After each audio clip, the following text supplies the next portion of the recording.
If you've ever looked at your bank account after payday and wondered where it all went, subscribe now, because what you're about to hear might permanently change how you see your job, your salary, and your future.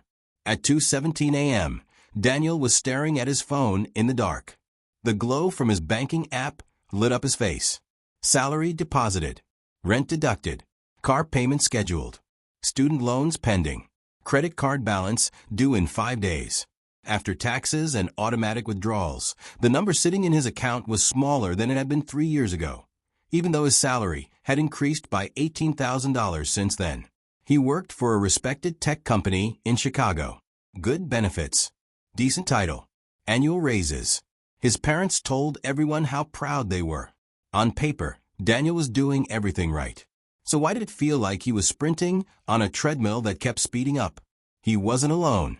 Across the United States and Europe, millions of professionals earn what most would consider good money. Engineers, managers, consultants, healthcare workers. Yet nearly 60% of Americans live paycheck to paycheck.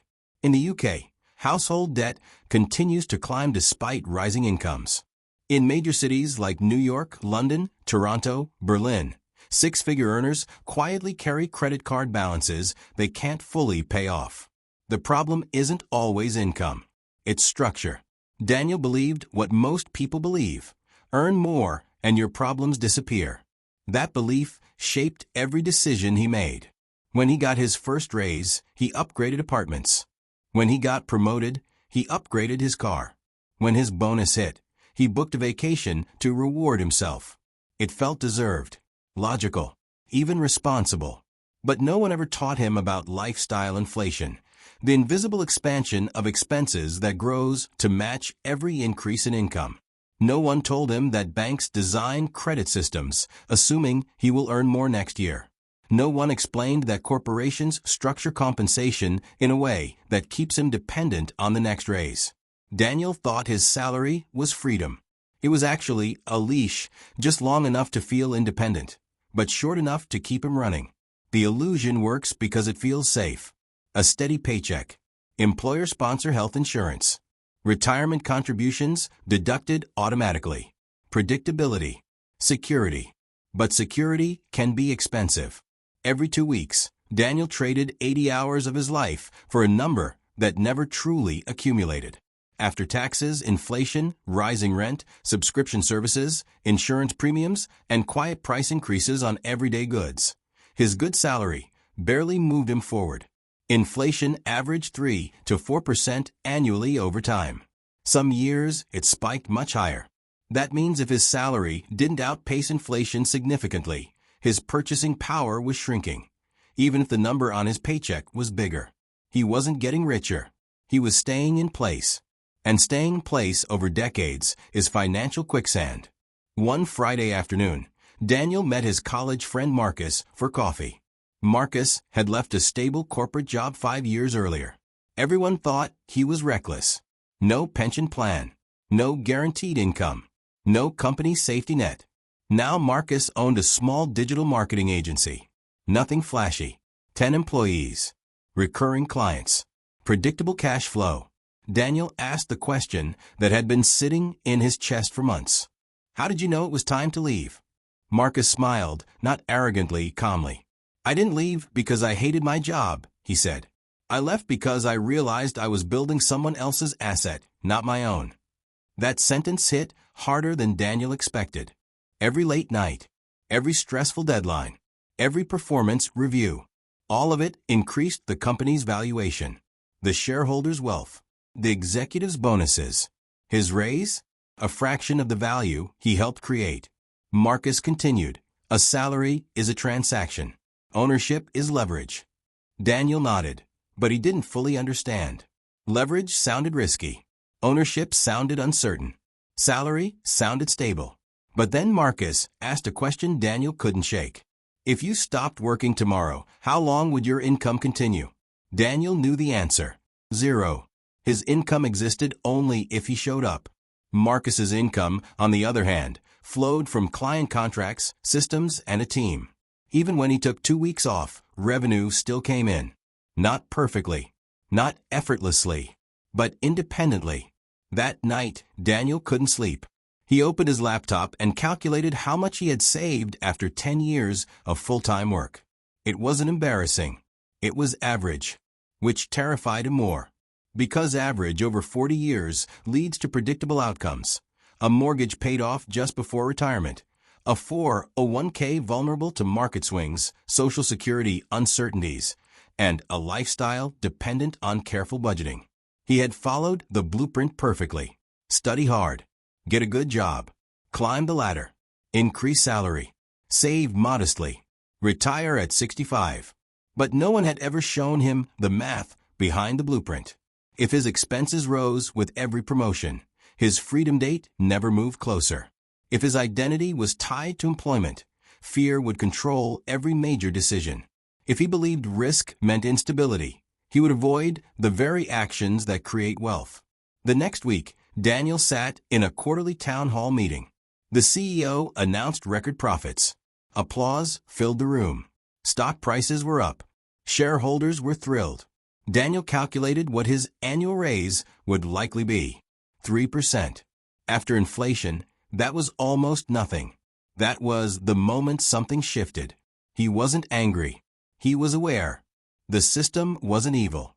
It was logical. Companies exist to maximize shareholder value.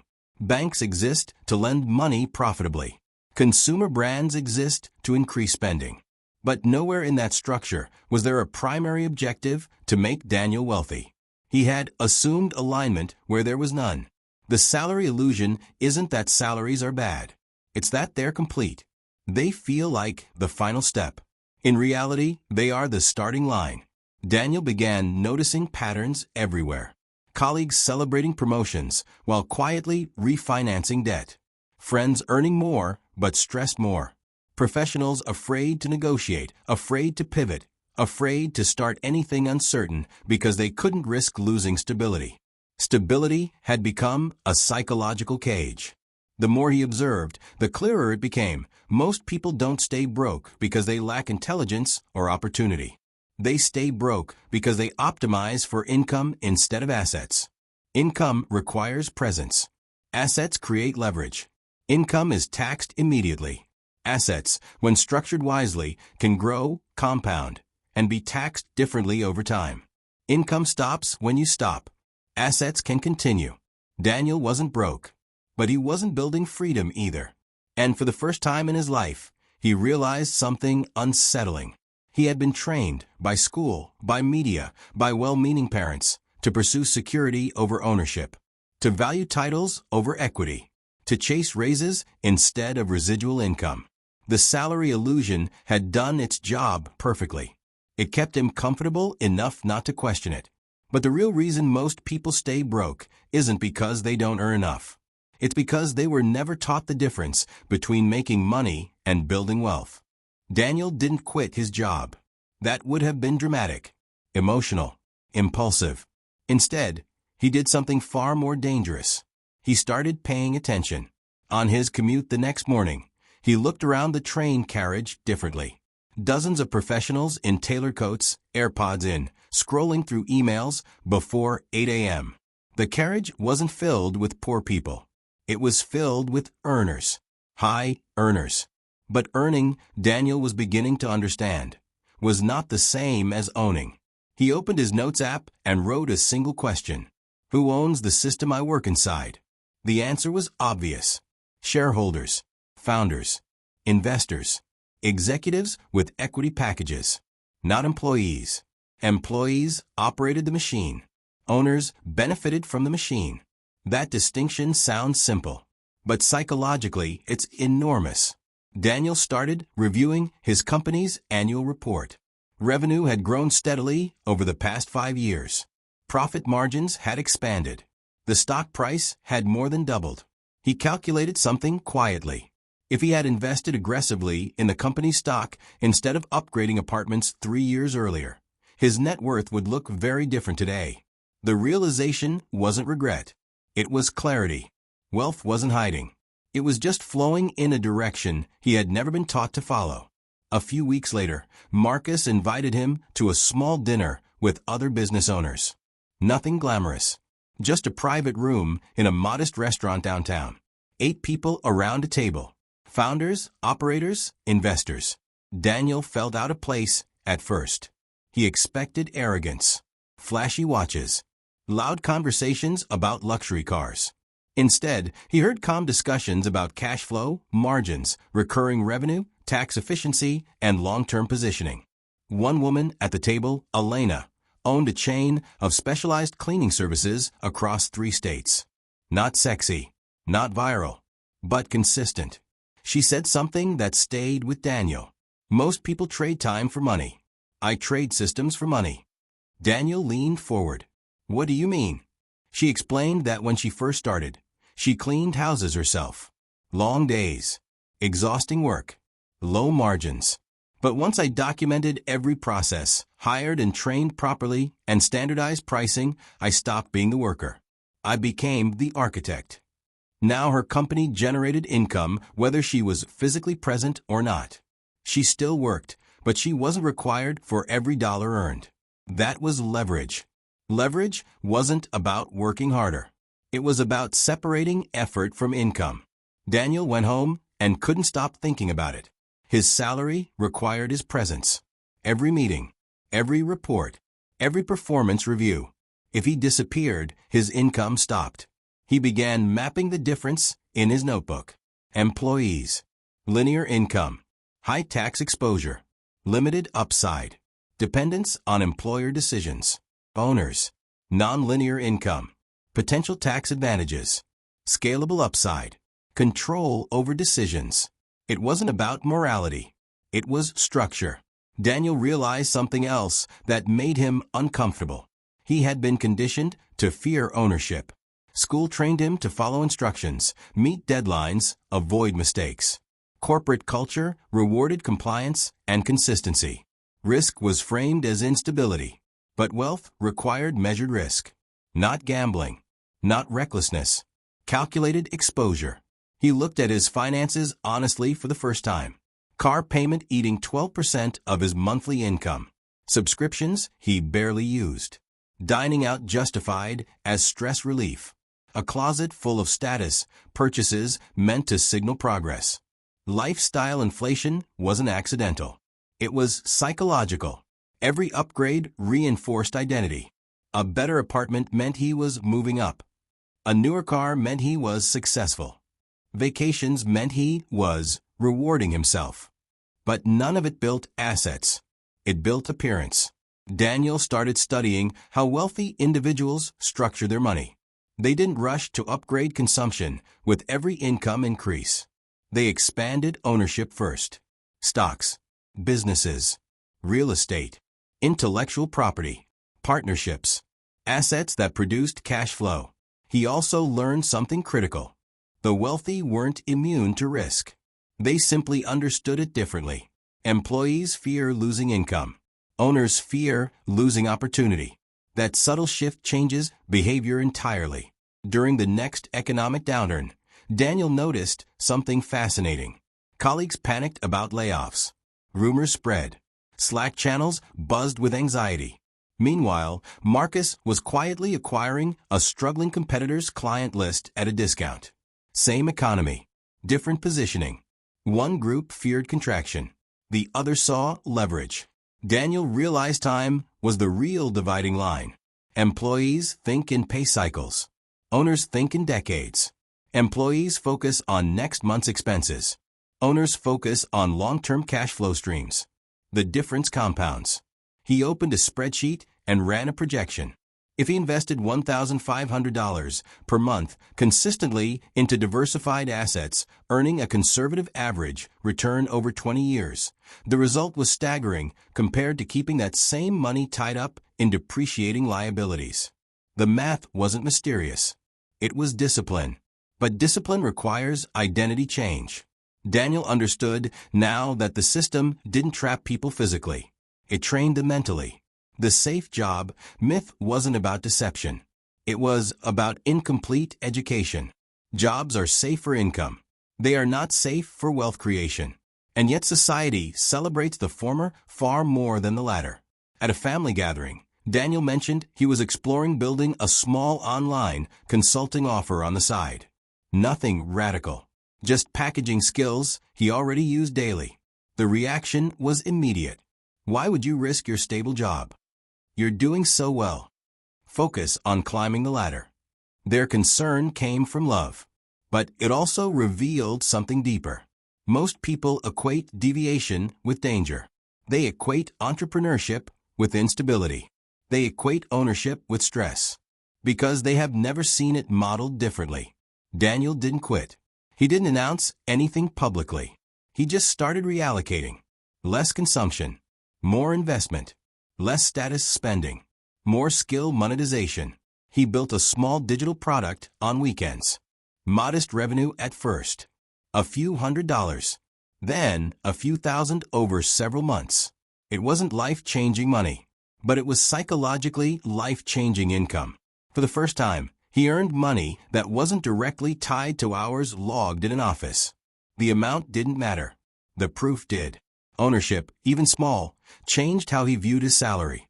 His job was no longer his lifeline. It was capital. Capital to deploy. Capital to build. Capital to convert into assets. And then the deeper truth hit him. The wealthy don't escape the system. They reposition within it. They use salaries as seed capital. They use businesses to generate cash flow. They use assets to protect against inflation. They understand that money flows toward structure, and structure rewards ownership. Daniel sat at his desk one afternoon, staring at his screen as emails flooded in. For the first time, he felt calm.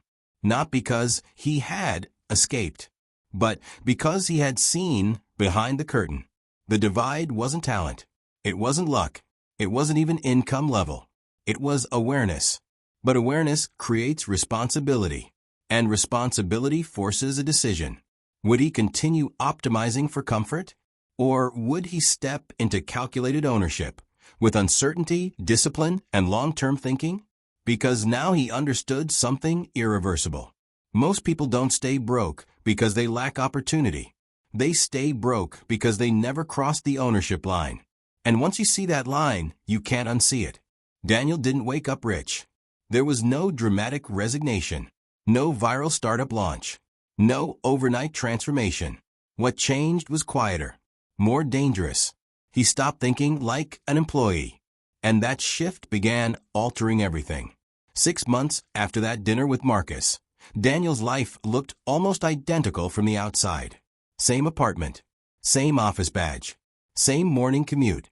But internally, the architecture of his thinking had been rebuilt. His salary was no longer his identity. It was fuel. Every dollar that entered his account now had a destination. Not toward status, not toward comfort upgrades, toward ownership. He created a simple rule: increase assets before increasing lifestyle. When his annual raise came in, he didn't celebrate with a new purchase. He increased his investment contributions. He scaled his small digital consulting offer. He reinvested profits into improving systems instead of extracting them for consumption. And something strange happened. The anxiety that once followed every economic headline began fading. Inflation spike? He owned appreciating assets. Market dip? He viewed it as discounted equity. Corporate restructuring rumors? He had alternative income streams growing quietly. Security was no longer tied to employment. It was tied to positioning. That was the real breakthrough. Not more money, better structure.